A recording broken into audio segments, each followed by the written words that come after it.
when designing our rocket was the stability of the entire aircraft, and we found through our research that this was influenced by the location of the center of pressure. More specifically, we wanted the center of pressure to be further back along the rocket in relation to the center of gravity. The reason for this is stability of the aircraft. For example, if we were to place the center of gravity further back and the center of pressure further ahead, any perturbation off of the standard steady state flight of the rocket would sort of multiply in effect. So if it was pushed upward by a gust of wind, for example, it would have a tendency to rotate backwards and flip.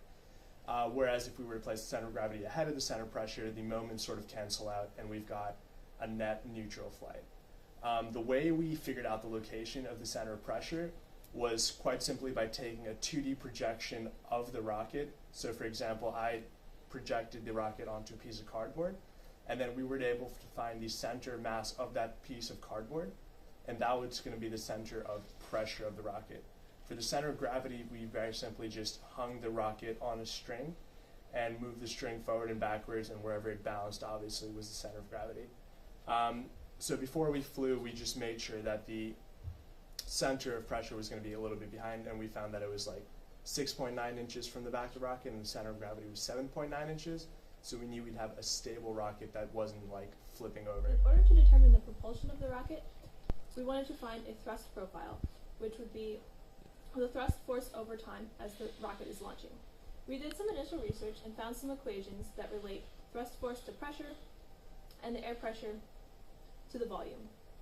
Through these equations and some manipulation, we found that the thrust force should be linear in proportion to the initial pressure. However, we had no way to experimentally measure or to theoretically calculate the initial. We could calculate the initial pressure, but not the pressure over time. So instead, we took an experimental approach. We did several different experiments with different pressures and varying the volume as well. And from all this data, we were able to calculate the initial thrust needed for propulsion. There were three main factors affecting the location of the landing of our rocket. One was the angle, the second was the volume of water in the rocket, and the third was the water pressure. To test, we kept the angle constant and varied one of the other two parameters one at a time. So we kept the water pressure constant and then varied the volume, and then kept the volume constant and then varied the water pressure. And from this, we were able to generate a lot of data which would help us approximate where we wanted to land our rocket during actual testing. We also modeled the rocket on MATLAB. We did model it as a projectile with an impulse rather than a force profile over time. This did work out quite well, and we also had acceleration in two directions because we had to take into account the effects of drag. And our MATLAB script was quite accurate when it came to testing and correlating with our results. We held the angle constant at 62 degrees, and we varied the water between 0.4 and 0.6 liters. We found that it had a negligible effect. So on the actual day, we kept our water volume at 0.5 liters and just altered the pressure to achieve our target. A couple things that worked and didn't work on the actual day of launch.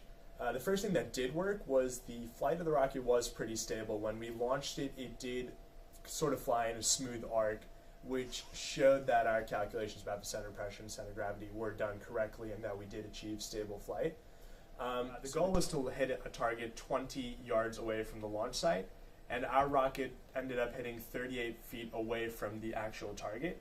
We attribute a lot of this just to wind because we ended up landing to the right of the target and a little bit further off, so the vertical range we traveled was actually pretty close, but our results were sort of skewed by like the amount of wind blew it off course. Another issue we had with our navigation data is that we were expecting a target distance of about 40 to 60 yards, and a lot of our navigation relied on interpolating between this data. Unfortunately, on the testing day, we had to extrapolate out of this data, which made it sort of more unreliable, and we were a lot further away than we expected. Our seal cap and interface to the launcher wasn't working properly because there was a lot of water leaking during the setup and the pumping of pressure and air into the rocket.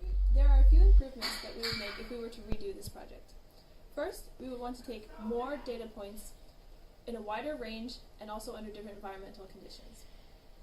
We would test different angles, a wider range of pressures and volumes, so that we would have more data, and we wouldn't run into the problem that we had with this testing day, where we had to extrapolate beyond the data that we had, because interpolation is often more reliable than extrapolation. We would also want to test with different environmental conditions, possibly on several different days, because we found that wind was a factor in our testing. If we were to find some way to account for wind, we would be able to make a more accurate prediction on the day of testing. One other thing that we would change would be to adjust the nose cone of our rocket. We found that just due to manual construction, it was slightly off-center, and also the weight in the nose cone was also a little bit off-center. We think that that could have affected the stability of the flight of our rocket, and so if we were to redo it, we would try to make this much more symmetrical about the center axis, which we think would help to ensure straight and accurate flight.